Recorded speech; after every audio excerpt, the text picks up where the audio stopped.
¿Qué sucede en el país? Tendencias del acontecer nacional en Análisis Situacional.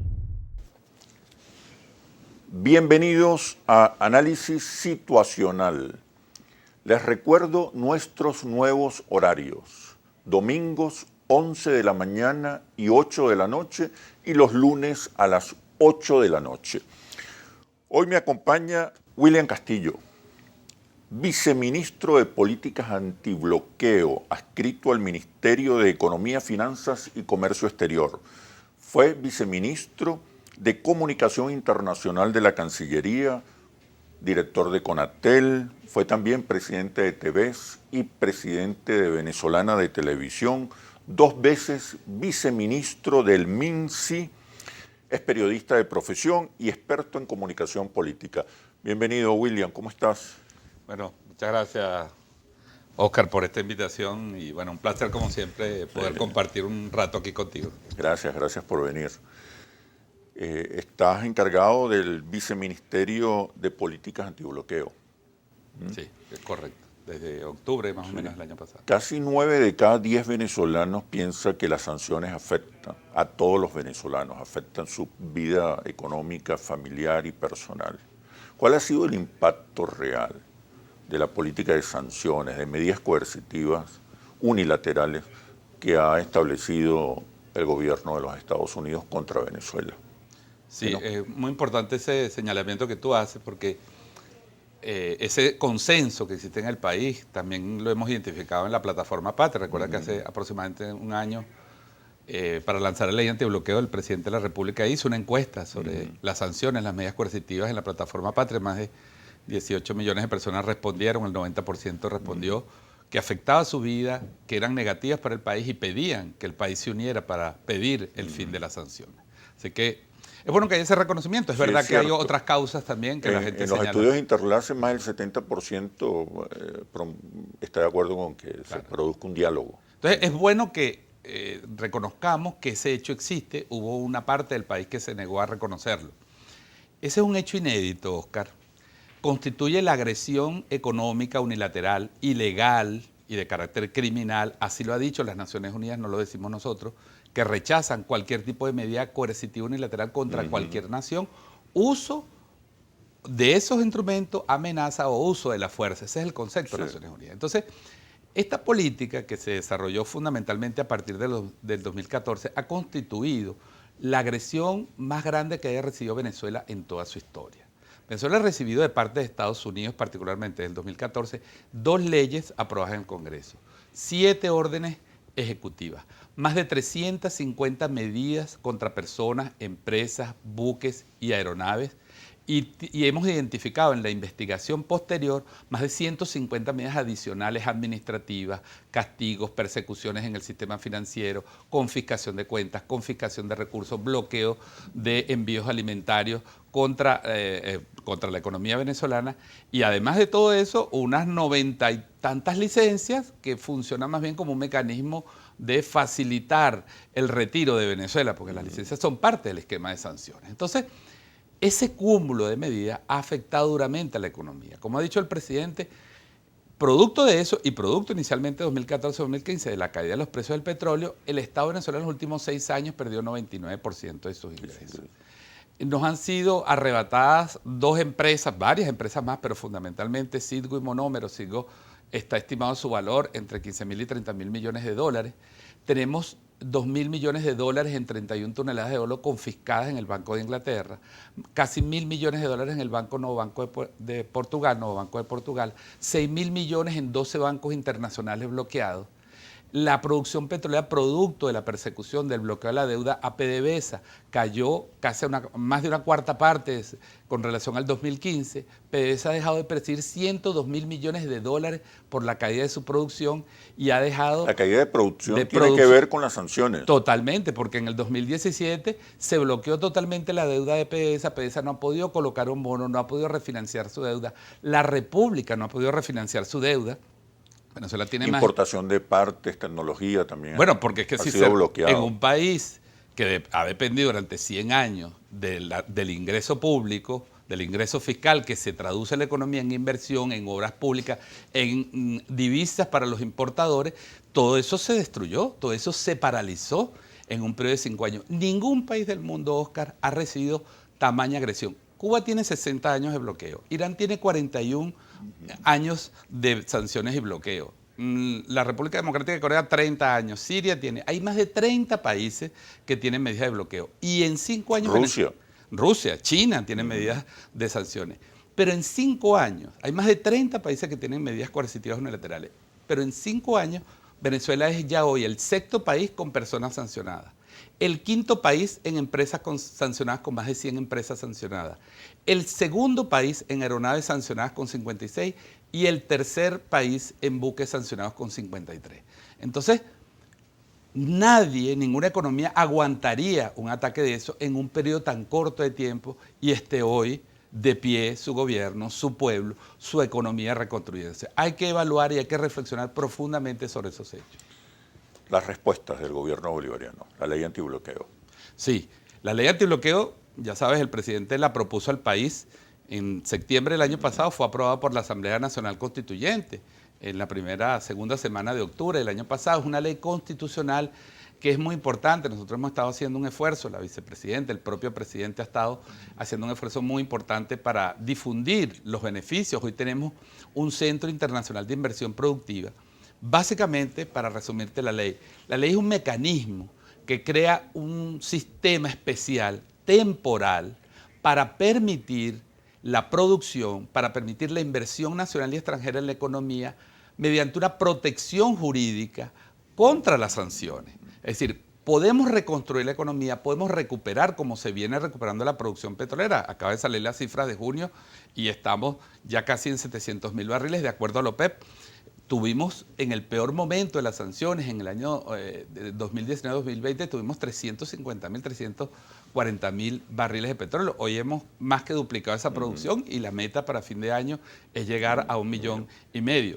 Entonces, pero eso se está haciendo porque hay un esfuerzo en la Comisión Ali Rodríguez Araque, el presidente de PDVSA, el compañero Tarek El Aizami y toda la empresa petrolera para ir reconstruyendo las alianzas, los negocios, la inversión nacional y extranjera en el marco de la ley antibloqueo. Entonces, la ley crea un mecanismo especial, no es una ley que deroga ninguna ley, pero es una ley que permite que ciertas medidas que pueden entrabar la inversión, que pueden entrabar un proyecto productivo, sean inaplicadas durante un tiempo con un proyecto especial que es presentado al presidente de la República, al Consejo de Vicepresidentes y que es ejecutado a través del Centro Internacional de Inversión Productiva. Es una ley especialísima, que tiene unas características y que está permitiendo que se abran iniciativas y proyectos nacionales y extranjeros para el desarrollo de la economía. Es una ley para promover la inversión privada nacional e internacional, pero es también una ley para privatizar las empresas del Estado. Por favor, me respondes cuando regresemos de los comerciales. Ya venimos. ¿Qué sucede en el país? Tendencias del acontecer nacional en análisis situacional. ¿Qué sucede en el país? Tendencias del acontecer nacional en análisis situacional. Conversamos con William Castillo, viceministro de Políticas Antibloqueo del Ministerio de Economía, Finanzas y Comercio Exterior.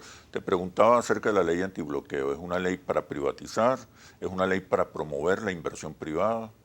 ¿Cuál es el objetivo? Sí, la ley antibloqueo es una ley, como te digo, constitucional especial, integral. Es una ley para la recuperación económica. Es una respuesta integral del Estado porque va a afectar a toda la economía y a muchos aspectos de nuestra vida. Pero no es una ley destinada solamente a la promoción de inversión, no es una ley para la gestión de los activos del Estado. Es una ley para impulsar proyectos productivos nacionales y extranjeros con recursos propios, con recursos privados, con recursos internacionales. Es una ley para proteger también a la inversión nacional y extranjera. Es una ley para impulsar el desarrollo de la economía comunal, de esta nueva llamada economía del emprendimiento. Es decir, es una ley integral que toca varios aspectos, todos los aspectos de nuestra economía y varios aspectos de la vida del país. Entonces no está reducida solamente al tema de inversión. No es una ley privatizadora porque aquí en Venezuela los sectores básicos no se pueden privatizar. está en la Constitución y esta es una ley que está pegada a la Claro. Constitución Nacional. Lo que se puede hacer y lo que plantea la ley es la posibilidad que con proyectos específicos se inapliquen ciertas normas jurídicas durante el tiempo de desarrollo de un proyecto para permitir la reactivación. Y el tercer elemento muy importante, Óscar, y que el país debe saber, y lo ha reiterado el presidente en distintas ocasiones, es que los recursos que genera la ley antibloqueo, su destino fundamental son tres. El primero, la mejora del ingreso de los trabajadores y trabajadoras, del poder de compra de los ciudadanos venezolanos. Es decir, no son ingresos para dilapidarlos en burocracia, son ingresos para mejorar la capacidad de la gente para subsistir, para vivir por su trabajo, las pensiones, los programas sociales. Dos, el mejorar y reforzar el sistema de protección social que ha sido duramente golpeado, el sistema de emisiones, los subsidios a las familias, a las mujeres, a los ancianos. Y tercero, mejorar los servicios públicos, agua, electricidad, gas, telecomunicaciones. Es decir, el Estado invirtiendo también en la infraestructura de servicios para la ciudadanía, para el pueblo y para la economía. Entonces, es una ley integral, sin duda alguna. ¿Cuáles han sido los logros hasta ahora? Es una ley, claro, reciente, Sí. pero podemos... Sí, bueno, hace 9 meses no existía esta ley. ¿Qué logros ha habido? Bueno, hay ya avances. una institucionalidad creada, está el Centro Internacional de Inversión Productiva, ahí se están recibiendo los proyectos. En esta primera etapa, como la propia ley lo establece, con un capítulo dedicado a la protección de la identidad, a la confidencialidad, por supuesto se está negociando con inversionistas nacionales y extranjeros la reactivación de una serie de proyectos que estaban. De eso va a ir informando al país. ¿Hay áreas el propio presidente, privilegiadas? bueno, el ¿Hay sector áreas energía, por estratégicas? supuesto. Energía, petróleo. El petróleo, sin duda alguna, el sector petroquímico, el sector minería, los proyectos de oro fueron para... ¿Turismo? El turismo, el sector minería, recuerda, también fue duramente golpeada. Las operaciones de oro de Venezuela fueron bloqueadas por una orden ejecutiva, la 13835 del gobierno de Donald Trump, así que los proyectos agrícolas, proyectos industriales específicos dirigidos a la sustitución selectiva de importaciones, de eso también ha hablado la vicepresidenta en recientes comparecencias públicas, es decir, es una ley que tiene un impacto integral y, como te digo, de sus avances, de sus logros específicos, va a ir dando cuenta, bueno, por supuesto el propio presidente, la vicepresidenta, los directores de la economía. ¿Se espera más de la inversión privada nacional o más de la inversión privada internacional? No, yo creo Digo que he invitado a algunos expertos y líderes del chavismo que me han hablado de que la prioridad va a ser la inversión privada nacional. Yo creo que en una primera etapa. Sí, yo creo que el país requiere hoy de todas sus capacidades y recursos. O sea, las capacidades y recursos del Estado hay que recuperar, y la ley se plantea recuperar la capacidad, el rol central del Estado como director de la economía, como el principal actor económico, va a seguir siendo el Estado, y para eso es muy importante. Creo que eso ya no se discute. Claro, y va a seguirlo siendo, pero fue golpeado porque perder el 99% de tus ingresos fiscales externos, tus ingresos en divisa, no es nada fácil. Luego la cultura neoliberal también excluía al Estado y eso ha ido... Absolutamente. Y luego hay un fin del ciclo neoliberal, ¿no? Yo observo el fin del ciclo neoliberal. En Venezuela ese fin, y estamos en esa lucha, comenzó en 1999 con Hugo Chávez. Pero fíjate, hay una vuelta al Estado, a la política, a la ideología, globalmente. Así es. Un impulso a las inversiones privadas, nacionales y extranjeras. Fíjate algo muy importante, Óscar, que no se dice mucho.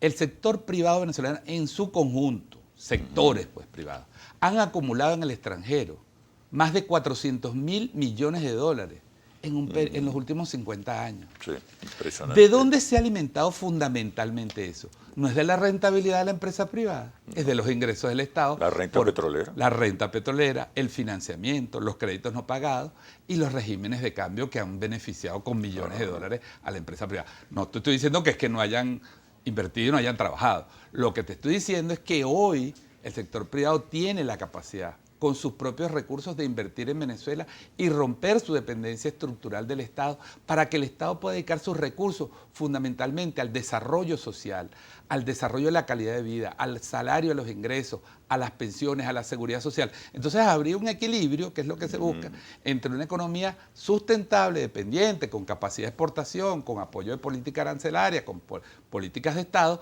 pero no entregándole la renta para que se la lleven del país. existen los recursos. Y por supuesto está la inversión privada internacional, que por supuesto está interesada. Los primeros son las empresas estadounidenses que quieren seguir trabajando y que Trump les impidió seguir trabajando en Venezuela, entre otras, ¿no? Por si habla de China, Rusia, Turquía, etc. Eso significa considerar al capital como un actor fundamental para el desarrollo económico, para el desarrollo de las fuerzas productivas. Nuestra Constitución establece... O sea, se acaba el Estado intervencionista. Pero es que eso es un falso... Que invertía en todo, que se metía en todo, que tenía areperas. Eso es un falso dilema porque, primero, el Estado en Venezuela, la empresa privada en Venezuela, se ha construido sobre el Estado. La empresariado venezolano es fundamentalmente hija del rentismo. De la renta. De la renta petrolera. Es una realidad. Claro. Y es bueno que los empresarios lo asuman. Cuando se funda Fede Cámaras, Óscar, en 1944, en Venezuela existía una burguesía, vamos a decir, agroexportadora, vamos a decir, heredera de la colonia, que luego, bueno, se expande un poco en el convulso siglo XIX, pero cuando aparece el petróleo en un periodo de 10 años, esa estructura es barrida, ¿verdad? Y se convierte en la burguesía comercializadora y asociada a la industria petrolera, es decir, asociada fundamentalmente a las empresas estadounidenses, europeas, y con control sobre el Estado. Por la vía de la renta, del control político, el pacto político que después se refuerza en 1958, que es un pacto político económico para la captura de la renta. Esa renta es verdad que filtra recursos para el desarrollo, se expande la educación pública, se expande el sistema de salud, pero el 80-90% de esa renta se iba o a Estados Unidos y a Europa, a las empresas petroleras, y luego la captura que hacía la burguesía nacional. Entonces, independientemente de esa historia, eso es una realidad. Ahora, un proyecto como el proyecto bolivariano, que es un proyecto social, tiene que darle al valor del trabajo, que es lo que Chávez le dice, al factor trabajo la primacía, porque son los trabajadores y trabajadoras los que en fin de cuentas crean la riqueza. Vamos a evaluar más a fondo el rol del trabajo. Ya tenemos claro el rol del capital, el rol del trabajo, pero por favor en la próxima parte. Ya venimos. ¿Qué sucede en el país? Tendencias del acontecer nacional en análisis situacional. ¿Qué sucede en el país? Tendencias del acontecer nacional en análisis situacional. Conversamos con William Castillo, viceministro de Políticas Antibloqueo del Ministerio de Economía, Finanzas y Comercio Exterior.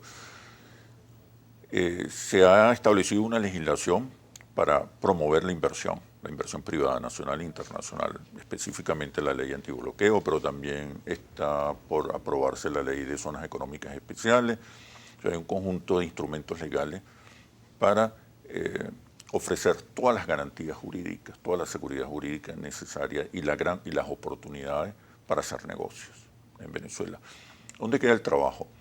¿Y dónde queda también la pequeña, mediana empresa, la microempresa, que ha tenido un auge extraordinario en los últimos años? Como te decía, nuestra Constitución establece un sistema económico de una economía abierta. Mixta. De una economía que está orientada a lo social, que pone en el centro de la economía al ser humano y no al revés. No podemos supeditar las realidades humanas a la economía. Hay que supeditar y hay que controlar la economía para ponerla al servicio de la sociedad, del bienestar. No hay otro proyecto. Coincide con el presidente de Fede Cámaras saliente, que lo declaró, tal cual lo declaró aquí. No escuché la declaración, pero ojalá que Fede Cámaras comprenda eso. El centro de un país no puede ser el capital, el centro tiene que ser el trabajo. Y el factor trabajo, los trabajadores y trabajadoras, los campesinos, campesinas, la gente común, los empleados públicos, han sido los más golpeados por el proceso de bloqueo. La destrucción del salario, la destrucción de las prestaciones sociales, la hiperinflación inducida, la escasez. Nuestro pueblo ha sido golpeado de una manera brutal para rendirlo por hambre. Y ese pueblo ha resistido. Ese pueblo merece respuestas, ese pueblo necesita respuestas.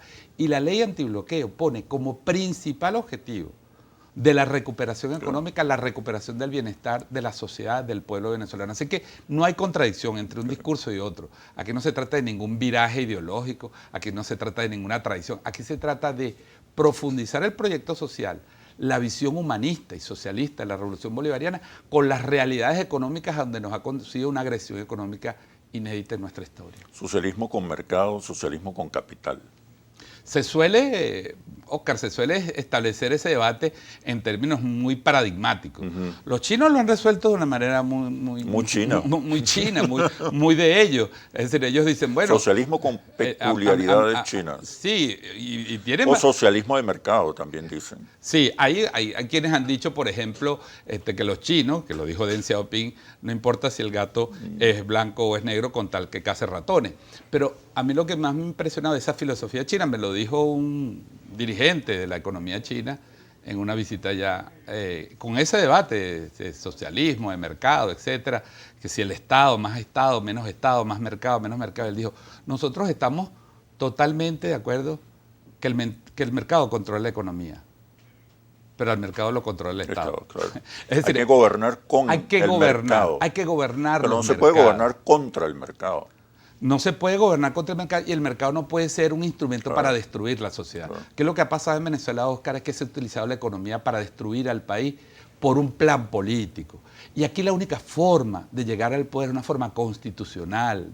Aquí no se puede pretender llegar al poder quitándole los productos a la gente, quitándole el salario a la gente, especulando, llevándose el dinero del país. El dinero que la renta petrolera ha producido se la han llevado fuera y la han utilizado para conspirar, para dañar la economía. Entonces, superar esa etapa significa precisamente un nuevo espacio, un nuevo país que reconozca primero que todos estamos regidos por una misma constitución, que esa constitución es de todos, nos guste o no nos guste, y que no hay otro camino que producir bienestar para que la sociedad se estabilice y que no hay otro camino político que el camino pacífico y electoral. Yo creo que si nos ponemos de acuerdo en eso, por supuesto que el país va a avanzar y se va a recuperar porque, Oscar, este país tiene una capacidad de recuperación económica extraordinaria y ya lo estamos viendo con algunos signos. La estabilidad política, ¿qué rol juega?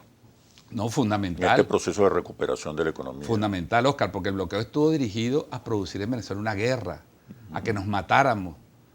A caotizar al país. A caotizar, para poder producir el famoso cambio de régimen, porque al final se trataba no de desplazar al chavismo, no de pedir la renuncia del presidente, se trata de desplazar a un proyecto político por medios inconstitucionales. De aniquilar al chavismo. De aniquilarlo, de desaparecerlo. Y eso no se ha logrado. Hoy el país está en paz, hoy hay un diálogo, hoy tenemos una Asamblea Nacional diversa.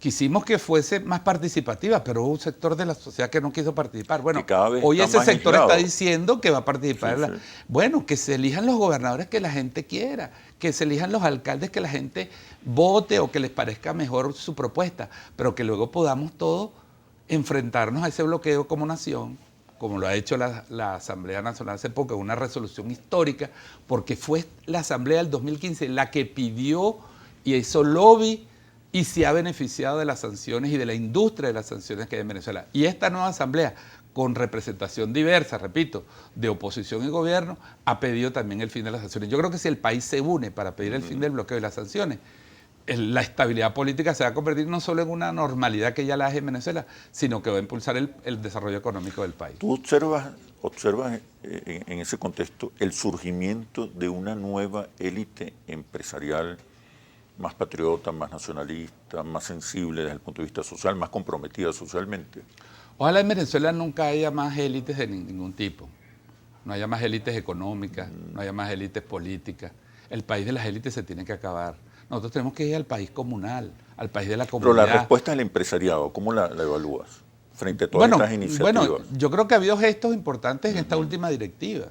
Hay que recordar, Oscar, que sectores de Fedecámaras y del empresariado nacional y vinculados a sectores internacionales trabajaron para destruir la economía de Venezuela. Sectores del sector financiero, de distintos sectores. Para derrocar al gobierno. Para derrocar al gobierno. Gobierno democrático. Y el costo fue la economía del país. Pero ahora entonces, que hay un cambio en algunos sectores. Que haya un cambio, que haya señales positivas, que haya el interés de reconstruir la confianza mutua, yo creo que es beneficioso para el país. Desde el Viceministerio de Política Antibloqueo se evalúa fundamentalmente la dimensión material del impacto de las medidas coercitivas unilaterales. Se ha evaluado el impacto humano, emocional. Recuerda que además de estas medidas para sabotear la economía, para aislar la economía venezolana, también hay una campaña de descrédito, de neurotización, de caotización. Sí, es muy importante esa pregunta. Se ha evaluado sí, el impacto. Nosotros tenemos como tarea... Eso es muy importante. Tenemos como tarea hacer eso. Nosotros no solo estamos dedicados a la evaluación material, por supuesto es necesario y es la instrucción que nos ha dado el presidente, la vicepresidenta. Venezuela tiene que documentar este proceso histórico. Tienen que tener cifras, datos que nos permitan comprender. Símbolos, narrativas. Así es. Y hay que construir también experiencias. la narrativa de la resistencia, Oscar. Nosotros estamos indagando las experiencias de resistencia de las comunas, de los grupos de comuneros, de los campesinos. Mira, Oscar, la gente no sabe que gran parte de un proceso oculto invisible de resistencia al bloqueo han sido las alianzas que en la base social, incluso a veces con apoyo del gobierno algunas y en otras sin apoyo al gobierno, han ido generando. Aquí hay comunas, Oscar, comunas en algunas ciudades como Caracas, en comunidades como el 23 de enero o San Agustín, que tienen arreglos comerciales y redes de producción, distribución y consumo con comunas del estado Trujillo, con comunas del estado Mérida. Aquí hay experiencias en Lara, en Mérida, en Trujillo, en Yaracuy. Aquí los CLAP surgieron de una iniciativa de un consejo comunal. Hay una explosión de microempresas extraordinaria. Ha habido también presionado. Claro, eso no va a resolver los problemas más graves de la economía. Pero hay que reconocer a pero todos. Son iniciativas. Hay que reconocer a todos los sectores. Tú hablabas hace unos minutos de la pequeña y mediana industria. La ley antibloqueo es para la pequeña y mediana industria, para los emprendedores, para la economía comunal. Aquí a través de la ley antibloqueo, por ejemplo, se van a transferir terrenos y activos directos a consejos comunales y a comunas que los van a reactivar, los van a poner productivos. Aquí el país todo se va a poner a producir. Cuando el presidente habla de una explosión de las fuerzas productivas, no se está refiriendo a la tradicional relación con una élite empresarial. Por eso yo creo que en Venezuela debemos caminar a avanzar, a eliminar las élites de todo tipo y trabajar conjunto como país. Pero el capital se convierte en ese esquema, se convierte en una especie de aliado, de sujeto de cambio también. Quiero que profundicemos sobre eso en la próxima parte. Ya venimos. ¿Qué sucede en el país?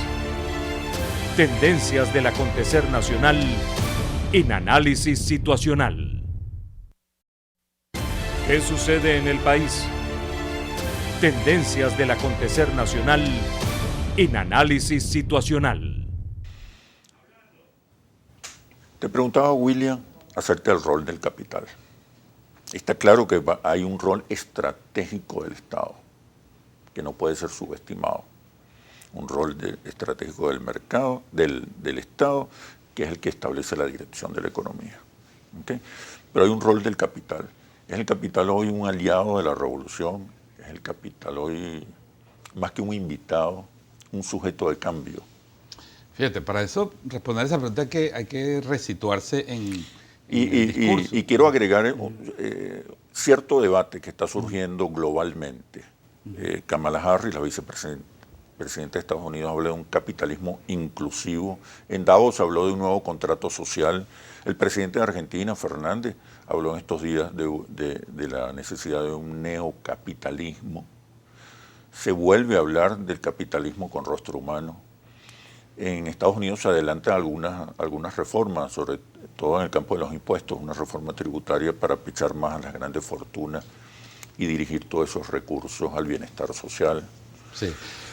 Hay un debate, sí, hay un debate global es un debate que en Venezuela se inició hace 20 años.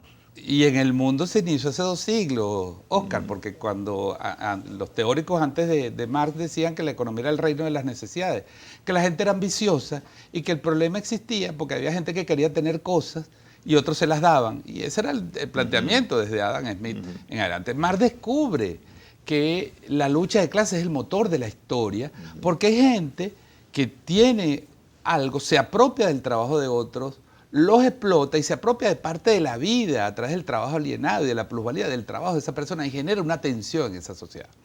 Por supuesto, esos son debates históricos interminables. Claro. Pero ahí es verdad que hay una tensión histórica. Nosotros preferimos hablar, nosotros estamos construyendo el socialismo, Oscar, nosotros no estamos construyendo el capitalismo, ni capitalismo con rostro humano, ni neocapitalismo. Nosotros estamos viviendo en el mundo, en Venezuela, un proceso de construcción de un modelo socialista que reconoce la existencia de las fuerzas productivas, de los diversos sectores sociales y busca integrarlos en modelos productivos, sustentables, de bienestar social. Modelos reformistas. de una sociedad nueva, de una sociedad transformadora, de una sociedad que se ve a sí mismo, que mida sus capacidades, de una sociedad con soberanía económica. Ahora, los distintos teóricos de su enfoque le pueden poner el nombre que quieran, pero nosotros no estamos construyendo. Pero me refiero al debate, que hay un debate para repensar el modelo. Unos desde el capitalismo, pero otros sin desde duda, pero el opciones debate mundial, tú me progresistas. decías, hoy en el mundo, el capitalismo cada cierto tiempo genera una suerte de jerga, ¿verdad? Para vincular, cada vez que está en crisis. La pandemia, ¿qué hizo? Evidenciar las fallas del capitalismo, la crisis económica que hay, la crisis de los sistemas sanitarios. Y la necesidad del Estado. La crisis de los sistemas sanitarios privados. El capitalismo no ha tenido respuesta a la pandemia, como no ha tenido nunca respuesta al problema del bienestar y de la igualdad. ¿Te acuerdas cuando Bolívar decía, no se puede hablar de la igualdad solo en las leyes, hay que practicarla? Y por eso habla de la igualdad practicada. Si la igualdad no se practica, si no llegas a la práctica, no importa que tengas leyes o términos muy bonitos de capitalismo social. Entonces, por lo menos una base de igualdad. Claro. Y hoy en el mundo yo creo que hay dos visiones del poscapitalismo.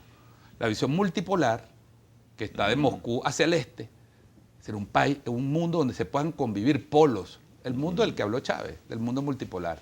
Y la visión, para mí, retrógrada, de Occidente, que trata de conservar los privilegios del modelo del capitalismo tradicional. Entonces yo creo que en ese debate nosotros estamos insertos. Este país es un foco geopolítico. Precursores de ese debate. Por sus recursos, por su ubicación.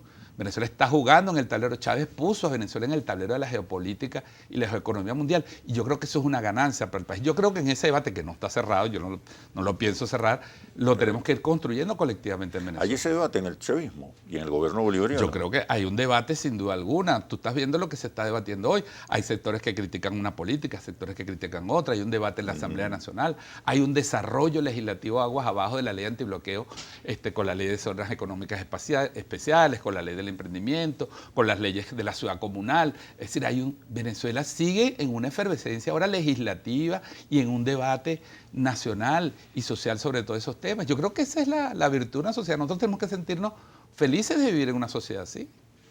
Mira, se habla de cambios o de repliegues tácticos en la administración Biden, en la nueva administración de la Casa Blanca con relación a Venezuela, de aperturas, de flexibilización, pero lo que uno observa es que se mantiene la estrategia del poder dual, la estrategia de las sanciones, la estrategia de la amenaza, la estrategia de la desestabilización y la caotización.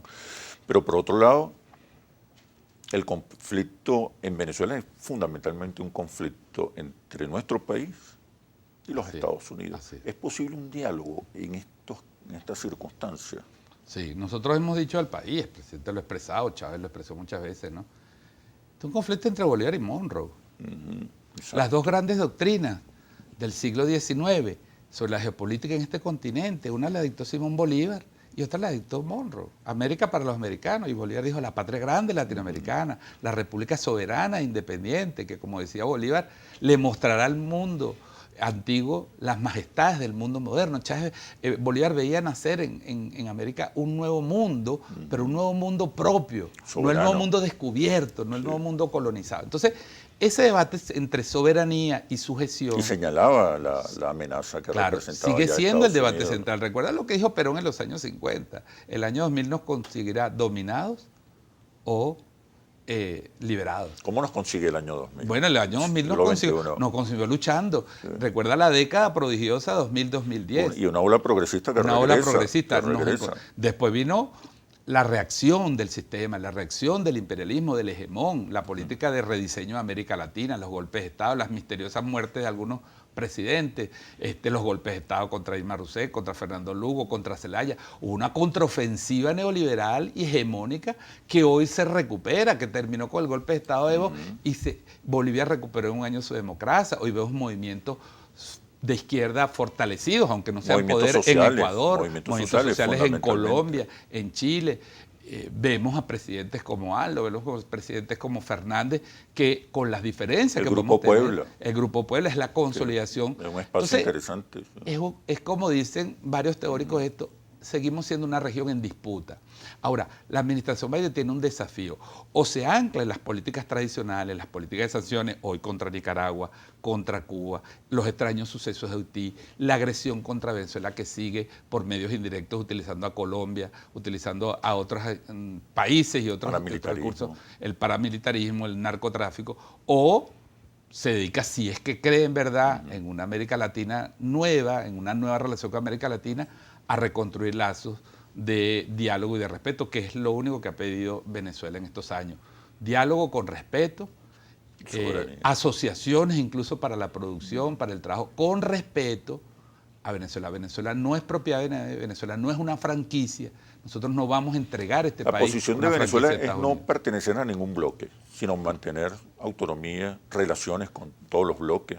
Yo creo que Venezuela pertenece al bloque histórico del cambio, de la transformación, donde se ubican las políticas progresistas, las políticas sociales, los gobiernos que plantean que la sociedad, que el ser humano debe ser el centro de la atención. Yo creo que y ahí está nuestra diplomacia bolivariana. Un debate global. Ya. Nuestras asociaciones en el campo de los no alineados. ¿Qué te parece la reciente iniciativa de algunos países de las Naciones Unidas para defender, proteger la vigencia de la Carta de las Naciones Unidas? Pero me respondes, por favor, cuando regresemos de los comerciales. Ya venimos. ¿Qué sucede en el país? Tendencias del acontecer nacional en análisis situacional. ¿Qué sucede en el país? Tendencias del acontecer nacional en análisis situacional. Conversamos con William Castillo, viceministro de Políticas Antibloqueo, adscrito al Ministerio de Economía, Finanzas y Comercio Exterior. Te preguntaba, William, sobre las respuestas de la izquierda frente a todo este proceso. Yo creo que hay una respuesta popular en el mundo que es indiscutible, ¿no? Hay una toma de conciencia. Los pueblos nunca han dejado de luchar, Oscar, nunca dejan de luchar. Tú observas, por lo menos en América Latina, cómo el protagonismo lo han asumido directamente los sectores populares, los movimientos de masa, y han desplazado en alguna medida los partidos políticos tradicionales, izquierda y derecha. ¿Qué hay? ¿Una crisis de representatividad? Hay una larga crisis de representatividad política que viene desde los años 80, 90. O sea, este debate no es nuevo. Ese espacio fue cooptado de alguna manera por el diseño de mecanismos políticos desde la ultraderecha, desde la creación de laboratorios. Hoy se crean países, organizaciones políticas casi que desde un diseño de laboratorio. Ahí tenemos a Vox, ahí tenemos al movimiento de Macri. Es decir, tú ves que la internacional de la derecha va creando sus mecanismos, tiene sus ONG, tiene sus think tanks, y desde la izquierda no siempre se coordina eso. Cuando surge por ahí el Foro de Sao Paulo, entonces lo quieren criminalizar, como si el Foro de Sao Paulo está incentivando las protestas. El Foro de Sao Paulo está reuniendo las voluntades políticas de la izquierda, entre otros grupos, entre otros sectores, para reorganizar una política de izquierda mundial. Yo creo que eso es absolutamente vale. Y es transparente. O sea, no tiene nada que ver ni con violencia, ni con conspiración. Si la derecha se organiza, financiada por el capital, es lógico que la izquierda también, desde las bases, desde los pueblos, de los movimientos de solidaridad, de las organizaciones de base, organicen sus políticas y sus visiones para la acción conjunta. ¿Tú no observas en América Latina también que se mantiene todavía unas burguesías, unas élites muy conservadoras, muy tradicionales, que permanentemente están en una ofensiva represiva, judicial, contra las fuerzas progresistas, a pesar de que las fuerzas progresistas en ningún momento en América Latina han amenazado la continuidad del capital, la vigencia del capital y del mercado? Absolutamente cierto. Mira, ¿qué hizo Lula y qué hizo Dilma Rousseff? Mejorar la vida de los brasileños. Sacaron, no sé, creo que 40, 50 millones de brasileños de la pobreza. Mejoraron la economía, creció la economía y les dieron un golpe de Estado y lo metieron preso. O una presidenta que sacó 54 millones de votos, la sacaron sin una acusación por 54 votos del Congreso de Brasil. El kirchnerismo gobernó el país y Argentina creció y avanzó y salieron del gobierno y los empezaron a perseguir a todos. Y así se lo hicieron a Rafael Correa, que produjo una revolución, saldó la deuda, solucionó el problema estructural de la deuda de Ecuador. y vive en el extranjero, porque si pisa suelo ecuatoriano y su ex vicepresidente está preso sin un juicio, sin un cargo. Es decir, hubo en estos primeros años, después sobre todo del 2010, una avanzada hegemónica, supremacista, criminal, inhumana de la política, en la derecha de la política. Se derechizó más. Claro. Entonces, lo que tenemos que volver es a un debate entre derecha e izquierda en situaciones de paz, no utilizando los juzgados o los tribunales o las ONG o las redes sociales, ¿no? Como se usa para destruir, para atracar reputaciones con laboratorios. Yo creo que hay que recuperar el espacio de la política, el espacio del debate, con las diferencias que podamos tener y que sean los pueblos a través de los votos, como acá. Bueno, es lo que le acaba de suceder a Perú. Todo el mundo sabía hace mes y medio quién había ganado. Hicieron sufrir a un pueblo durante mes y medio con unas amenazas, con unos intentos de lawfare, que por la situación interna no quisieron seguir desarrollando y tuvieron que reconocer lo que el pueblo peruano había dicho. Bueno, bienvenido a esa victoria del pueblo, indistintamente de las opciones, de las opiniones que tengan cualquier sector. Ojalá todos estos gobiernos actúen en favor de sus pueblos y avancen sus pueblos, que yo creo que es al final lo que uno le pide a la democracia. También que la derecha no sigue sin respuestas frente a las nuevas circunstancias. Así es. Frente al rol del Estado, del mercado, del capital. Sigue con las mismas respuestas de hace 2 siglos.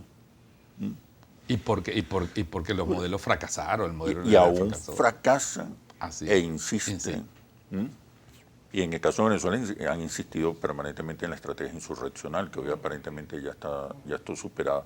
Ahora, en el campo de la izquierda, el progresismo, en el campo del socialismo, tú no observas las mismas crisis, la misma falta de respuesta, y más grave todavía en el campo simbólico discursivo.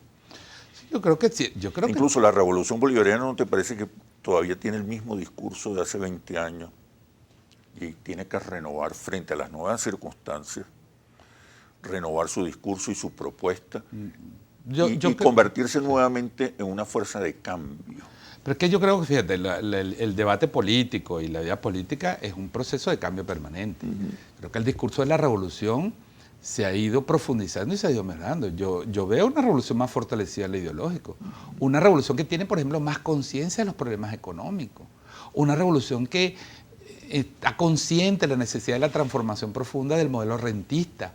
No hace un modelo de élites económicas, no hace un modelo de franquicia neoliberal. ¿Tiene el modelo, en tu opinión, el modelo está claro, el modelo económico?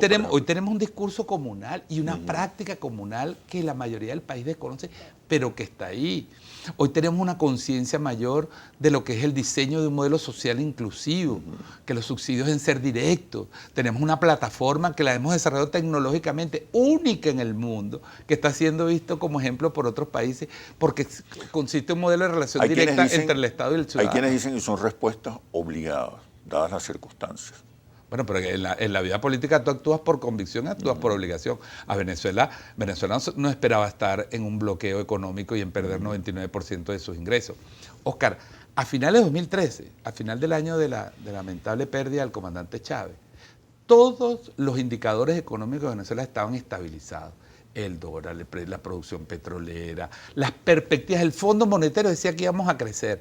Y vino una crisis, un ataque en la geoeconomía, en la geopolítica, los precios del petróleo, y los precios cayeron de 99 a menos de $20 en algunos meses. Y eso afectó inicialmente. Y enseguida vino la ofensiva, la escalada sancionatoria de 5 años para destruir la economía. Venezuela perdió un promedio, estiman algunos economistas, Oscar, de $30.000 millones cada año en promedio durante 6 años. Es el mismo efecto de un bombardeo, ¿no? De un bombardeo, militar, exactamente. La vicepresidenta ha dicho que son las bombas invisibles, porque cada sanción cae sobre una refinería, sobre el salario, sobre los sistemas sobre eléctricos, los servicios públicos, sobre los sistemas de agua. Entonces después el discurso y la narrativa es: este gobierno nos indujo a una crisis.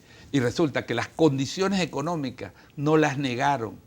Nos negaron y nos convirtieron en un país acosado y destruido para luego justificar un cambio político. Entonces, en la economía tú vas cambiando y en la política tú vas cambiando porque te vas adaptando. Yo creo que en ese camino, te lo digo sin falsa modestia, yo soy una persona crítica y autocrítica, y nosotros tenemos muchas cosas que en el chavismo discutir, renovar, repensarnos. Pero yo creo que hoy el chavismo le tiene mucho más claro su proyecto, el proyecto socialista, el proyecto de la unidad nacional, el proyecto de la soberanía. y tenemos un proyecto que es el proyecto de la construcción de una sociedad basada en el desarrollo comunal. Entonces yo creo que hoy estamos mucho más claros que hace 20 años. Para agregar, yo creo que hay que madurar el modelo lingüístico y actualizar las gramáticas, las narrativas, los símbolos. Bueno, William, muchísimas gracias. Siempre es muy nutritivo, muy profundo conversar contigo. Bueno, muchísimas gracias, Oscar, y bueno, encantado de haber compartido Esperemos contigo. que podamos conversar próximamente. Muchas gracias. Les recuerdo nuestros nuevos horarios. Domingos 11 de la mañana y 8 de la noche y los lunes a las 8 de la noche. Los espero en un próximo análisis situacional por Globovisión, el canal de la paz y la reconciliación. Hasta pronto.